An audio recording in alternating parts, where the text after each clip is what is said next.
सरस्वती व्यासं ततो जयमुदीरये।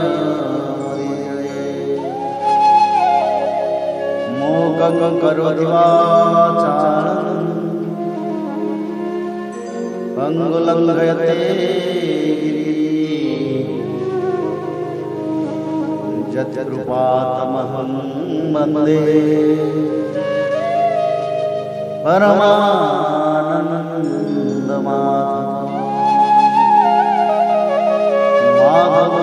माधवो वाक्यं माधवो हरि परन्ते साधवा नित्यं सकलकार्येषु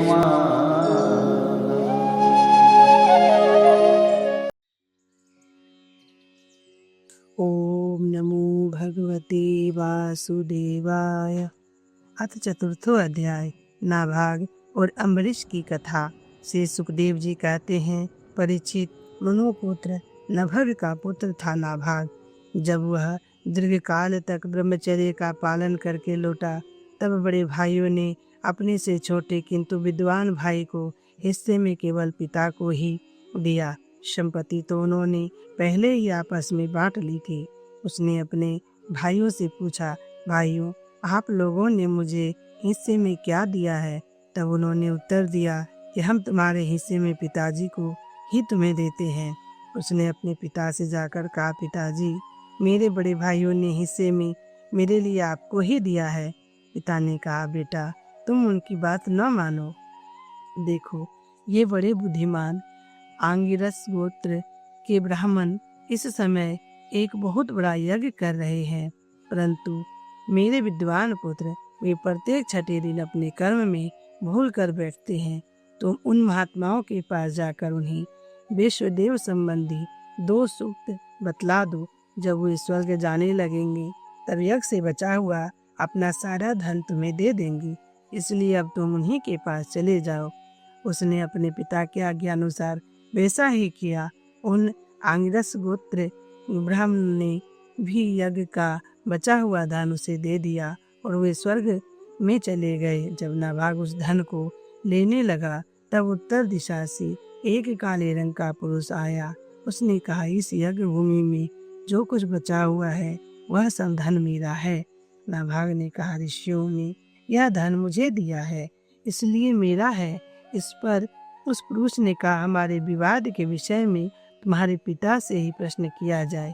तब नाभाग ने जाकर पिता से पूछा।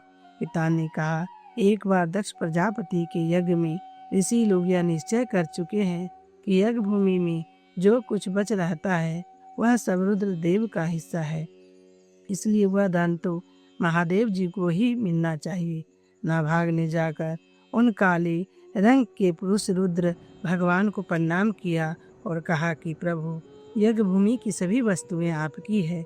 मेरे पिता ने ऐसा ही कहा है। भगवान, मुझसे अपराध हुआ, मैं सिर झुकाकर आपसे क्षमा मांगता हूँ। तब भगवान रुद्र ने कहा, तुम्हारे पिता ने धर्म के अनुकूल निर्णय दिया है और तुमने भी मुझसे सत्य ही कहा है। तुम वेदों का अर्थ तो पहले से ही जानते हो। अब मैं तुम्हें सनातन ब्रह्म तत्व का ज्ञान देता हूँ। यहाँ यज्ञ में बचा हुआ मेरा जो अंश है, यह धन भी मैं तुम्हें ही दे रहा हूँ, तुम इसे स्वीकार करो। इतना कहकर सत्य प्रेमी भगवान रुद्र अंतर्ध्यान हो गए। जो मनुष्य प्रातः और सायकाल एकाग्रचित से इस आख्यान का स्मरण करता है, वह प्रतिभाशाली एवं वेदज्ञ तो होता ही है, साथ ही अपने स्वरूप को भी जान लेता है। नाभाग के पुत्र हुए अम्बरीश, वे भगवान के बड़े प्रेमी एवं उदार धर्मात्मा थे। जो ब्रह्मशाप कभी कहीं रोका नहीं जा सका, वह भी अम्बरीश का स्पर्श न कर सका। राजा परीक्षित ने पूछा, भगवान, मैं ब्रह्मज्ञानी राजसी अम्बरीश का चरित्र सुनना चाहता हूँ। ब्राह्मण ने क्रोधित होकर उन्हें ऐसा दंड दिया जो किसी प्रकार टाला नहीं जा सकता, परंतु वह भी उनका कुछ न बिगाड़ सका। श्री सुखदेव जी ने कहा, परीक्षित, अम्बरीश बड़े भाग्यवान थे। पृथ्वी के 7 द्वीप, अचल संपत्ति और अतुलनीय ऐश्वर्य उनको प्राप्त था। यद्यपि ये सब साधारण मनुष्यों के लिए अत्यंत दुर्लभ वस्तुएं हैं, फिर भी वे इन्हें स्वप्न तुल्य समझते थे, क्योंकि वे जानते थे कि जिस धन वैभव के लोभ में पड़कर मनुष्य घोर नरक में जाता है, वह केवल 4 दिन की चांदनी है। उसका दीपक तो बुझा बुझाया है। भगवान श्री कृष्ण में और उनके प्रेमी साधुओं में उनका परम प्रेम था। उस प्रेम के प्राप्त हो जाने पर तो यह सारा विश्व और इसकी समस्त संपत्तियां मिट्टी के ढेले के समान जान पड़ती है। उन्होंने अपने मन को श्री कृष्ण चंद्र के चरना अरविंद युगल में, वाणी को भगवत गुणानुवर्णन में, हाथों को श्री हरि मंदिर के मार्जन में, सेचन में और अपने कानों को भगवान अच्युत की मंगलमयी कथा के श्रवण में लगा रखा था। उन्होंने अपने नेत्र मुकुंद मूर्ति एवं मंदिरों के दर्शनों में, अंग संग भगवत भक्तों के शरीर स्पर्श में, नासिका का उनके चरण कमलों पर चढ़ी श्रीमती तुलसी के दिव्य गंध में और रसना जीवा को भगवान के प्रति अर्पित नैवेद्य प्रसाद में संलग्न कर दिया था। अम्बरीश के पैर भगवान के क्षेत्र आदि की पैदल यात्रा करने में ही लगे रहते और वे सिर से भगवान श्री कृष्ण के चरण कमलों की वंदना किया करते। राजा अम्बरीश ने माला, चंदन आदि भोग सामग्री को भगवान की सेवा में समर्पित कर दिया था। भोगने की इच्छा से नहीं, बल्कि इसलिए कि इससे वह भगवत प्रेम प्राप्त हो, जो पवित्र कृति भगवान के निज जनों में ही निवास करता है। इस प्रकार उन्होंने अपने सारे कर्म यज्ञ पुरुष इंद्रियातीत भगवान के प्रति उन्हें सर्वात्मा एवं सर्व स्वरूप समझकर समर्पित कर दिए थे और भगवत भक्त ब्राह्मणों की आज्ञा के अनुसार वे इस पृथ्वी का शासन करते थे। उन्होंने धन्व नाम के निर्जल देश में सरस्वती नदी के प्रवाह के सामने वशिष्ठ, अस्ति, गौतम आदि भिन्न भिन्न आचार्यों द्वारा महान ऐश्वर्य के कारण स्वाग परिपूर्ण तथा बड़ी बड़ी दक्षिणा वाले अनेकों अश्वमेघ यज्ञ करके योगोधिपति भगवान की आराधना की थी। उनके यज्ञों में देवताओं के साथ जब सदस्य वो ऋतु बैठे जाते थे, तब उनकी पलकें नहीं पड़ती थी और वे अपने सुंदर वस्त्र और वैसे ही रूप के कारण देवताओं के समान दिखाई पड़ते थे। उनकी प्रजा महात्माओं के द्वारा गाए हुए भगवान के उत्तम चरित्रों का किसी समय बड़े प्रेम से श्रवण करती और किसी समय उनका गान करती। इस प्रकार उनके राज्य के मनुष्य देवताओं के अत्यंत प्यारे स्वर्ग की भी इच्छा नहीं करती। वे अपने हृदय में अनंत प्रेम का दान करने वाले श्री हरि का नित्य निरंतर दर्शन करते रहते थे, इसलिए उन लोगों को वह भोग सामग्री भी हर्षित नहीं कर पाती थी जो बड़े बड़े सिद्धों को भी दुर्लभ है। वे वस्तुएं उनके आत्मानंद के सामने अत्यंत तुच्छ और तिरस्कृत थी। राजा अम्बरीश इस प्रकार तपस्या से युक्त भक्ति योग और प्रजा पालन रूप सर्वधर्म के द्वारा भगवान को प्रसन्न करने लगी और धीरे धीरे उन्होंने सब प्रकार की आसक्तियों का परित्याग कर दिया। घर, स्त्री, पुत्र, भाई, बंधु, बड़े बड़े हाथी, रथ, घोड़े एवं पैदलों की चतुरंगी सेना, अक्षय रत्न, आभूषण और आयुध आदि समस्त वस्तुओं तथा कभी समाप्त न होने वाले कोषों के संबंध में उनका कभी समाप्त ऐसा दृढ़ निश्चय था कि वे सब के सब असत्य हैं। उनकी अनन्य प्रेममयी भक्ति से प्रसन्न होकर भगवान ने उनकी रक्षा के लिए सुदर्शन चक्र को नियुक्त कर दिया था, जो विरोधियों को भी भयभीत करने वाला एवं भगवत भक्तों की रक्षा करने वाला है। राजा अम्बरीश की पत्नी भी उन्हीं के समान धर्मशील, संसार से विरक्त एवं भक्ति प्रायण थी। एक बार उन्होंने अपनी पत्नी के साथ भगवान श्री कृष्ण की आराधना करने के लिए 1 वर्ष तक द्वादशी प्रधान एकादशी व्रत करने का नियम ग्रहण किया। व्रत की समाप्ति होने पर कार्तिक महीने में उन्होंने 3 रात का उपवास किया और एक दिन यमुना जी में स्नान करके मधुबन में भगवान श्री कृष्ण की पूजा की। उन्होंने महाअभिषेक की विधि से सब प्रकार की सामग्री और संपत्ति द्वारा भगवान का अभिषेक किया और हृदय से तन्मय होकर वस्त्र, आभूषण, चंदन माला एवं अर्घ आदि के द्वारा उनकी पूजा की। यद्यपि महाभाग्यवान ब्राह्मणों को इस पूजा की कोई आवश्यकता नहीं थी, स्वयं ही उनकी सारी कामनाएं पूर्ण हो चुकी थी, वे सिद्ध थे। तथापि राजा अम्बरीश ने भक्ति भाव से उनका पूजन किया। तत्पश्चात पहले ब्राह्मणों को स्वादिष्ट और अत्यंत गुणकारी भोजन कराकर उन लोगों के घर 60 करोड़ गोए सुसज्जित करके भेज दी। उन गोओं के सिंग स्वर्ण से और खुर चांदी से मढ़े हुए थे। सुंदर सुंदर वस्त्र उन्हें ओढ़ा दिए गए थे। वे गोए बड़ी सुशील छोटी अवस्था की, देखने में सुंदर, बछड़े वाली और खूब दूध देने वाली थी। उनके साथ दुहने की उपयुक्त सामग्री भी उन्होंने भिजवा दी थी। जब ब्राह्मणों को सब कुछ मिल चुका तब राजा ने उन लोगों से आज्ञा लेकर व्रत का पालन करने की तैयारी की। उसी समय शाप और वरदान देने में समर्थ स्वयं दुर्वासा जी भी उनके यहाँ अतिथि के रूप में पधारे। राजा अम्बरीश उन्हें देखते ही उठकर खड़े हो गए हो, आसन देकर बैठाया और विविध सामग्रियों से अतिथि के रूप में आए हुए दुर्वासा जी की पूजा की। उनके चरणों में प्रणाम करके अम्बरीश ने भोजन के लिए प्रार्थना की। दुर्वासा जी ने अम्बरीश की प्रार्थना स्वीकार कर ली और इसके बाद आवश्यक कर्मों से निर्वृत्त होने के लिए वे नदी तट पर चले गए। वे ब्रह्मा का स्नान करते हुए यमुना के पवित्र जल में स्नान करने लगे। इधर द्वादशी केवल घड़ी भर शेष रह गई थी। धर्मज्ञ अम्बरीश ने धर्म संकट में पड़कर ब्राह्मणों के साथ परामर्श किया। उन्होंने कहा, ब्राह्मण देवताओं, ब्राह्मण को बिना भोजन कराए स्वयं खा लेना और द्वादशी रहते पारण न करना दोनों ही दोष है। इसलिए इस समय जैसा करने से मेरी भलाई हो और मुझे पाप न लगे, ऐसा काम करना चाहिए। तब ब्राह्मणों के साथ विचार करके उन्होंने कहा, ब्राह्मणों, श्रुतियों में ऐसा कहा गया है कि जल पी लेना भोजन करना भी है, नहीं भी करना है। इसलिए इस समय केवल जल से पारण किए लेता हूँ। ऐसा निश्चय करके मन ही मन भगवान का चिंतन करते हुए राजऋषि अम्बरीश ने जल पी लिया और परीक्षित वे केवल दुर्वासा जी के आने की बाट देखने लगे। दुर्वासा जी आवश्यक कर्मों से निर्वृत्त होकर यमुना तट से लौट आए। जब राजा ने आगे बढ़कर उनका अभिनंदन किया तब उन्होंने अनुमान से ही समझ लिया कि राजा ने पारण कर लिया है। उस समय दुर्वासा जी बहुत भूखे थे, इसलिए यह जानकर कि राजा ने पारण कर लिया है, वे क्रोध से थर-थर कांपने लगे। भौं के चढ़ जाने से उनका मुंह विकट हो गया। उन्होंने हाथ जोड़कर खड़े अम्बरीश से डांट कर कहा, अहो देखो तो सही, यह कितना क्रूर है। यह धन के मद में मतवाला हो रहा है।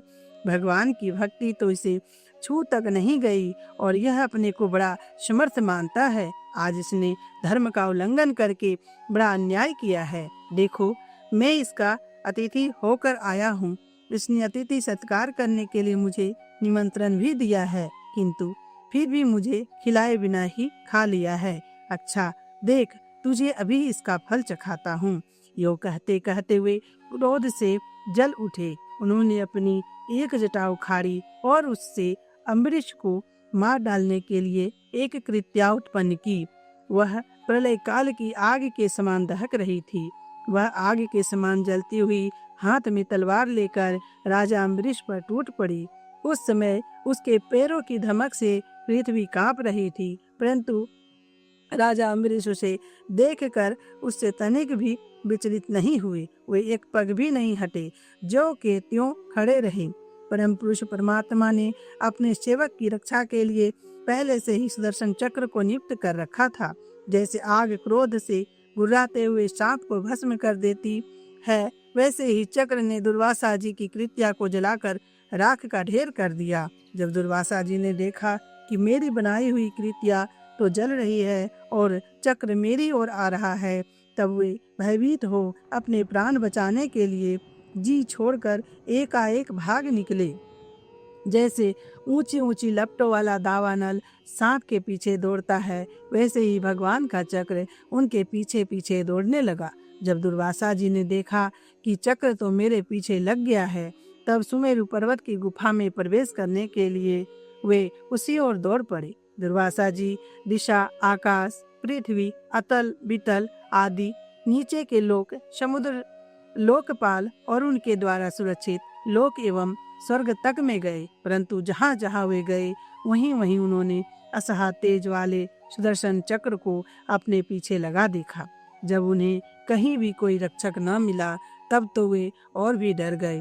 अपने लिए त्राण ढूंढते हुए वे देव शिरोमणि ब्रह्मा जी के पास गए और बोले, ब्रह्मा जी, आप शंभु हैं, भगवान के इस तेजोमय चक्र से मेरी रक्षा कीजिए। ब्रह्मा जी ने कहा, जब मेरी 2 पदार्थ की आयु समाप्त होगी और काल स्वरूप भगवान अपनी यह सृष्टि लीला समेटने लगेंगे और इस जगत को जलाना चाहेंगे, उस समय उनके भ्रूभंग मात्र से यह सारा संसार और मेरा यह लोक भी लीन हो जाएगा।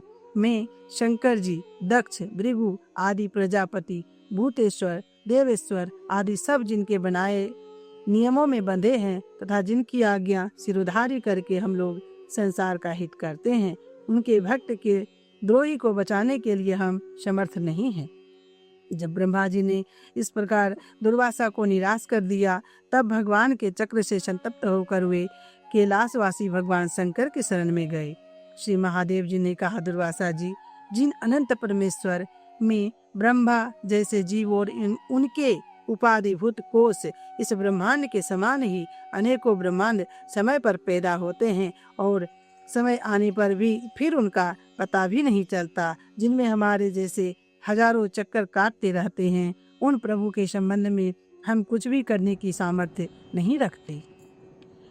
मैं संत कुमार, नारद, भगवान ब्रह्मा, कपिल देव, अपांत रतम, देवल, धर्म, आसुरी तथा मरीचि आदि दूसरे सर्वज्ञ सिद्धेश्वर, ये हम सभी भगवान की माया को नहीं जान सकते, क्योंकि हम उसी माया के घेरे में हैं। यह चक्र उन विशेश्वर का शस्त्र है, यह हम लोग के लिए असहा है। तुम उन्हीं की शरण में जाओ, वे भगवान ही तुम्हारा मंगल करेंगे। वहां से भी निराश होकर दुर्वासा भगवान के परम धाम वैकुंठ में गए। लक्ष्मीपति भगवान लक्ष्मी के साथ वहीं निवास करते हैं। दुर्वासा जी भगवान के चक्र की आग से जल रहे थे। वे कांपते हुए भगवान के चरणों में गिर पड़े। उन्होंने कहा, हे अच्युत, हे अनंत, आप संतों के एकमात्र वात्सल्य हैं। प्रभु, विश्व के जीवन दाता, मैं अपराधी हूँ, आप मेरी रक्षा कीजिए। आपका परम प्रभाव न जानने के कारण ही मैंने आपके प्यारे भक्त का अपराध किया है। प्रभु, आप मुझे उससे बचाइए। आपके तो नाम का ही उच्चारण करने से नार की जीव भी मुक्त हो जाता है। श्री भगवान ने कहा, दुर्वासा जी, मैं सर्वथा भक्तों के अधीन हूँ, मुझ में तनिक भी स्वतंत्रता नहीं है। मेरे सीधे साधे सरल भक्तों ने मेरे हृदय को अपने हाथ में कर रखा है। भक्तजन मुझसे प्यार करते हैं और मैं उनसे।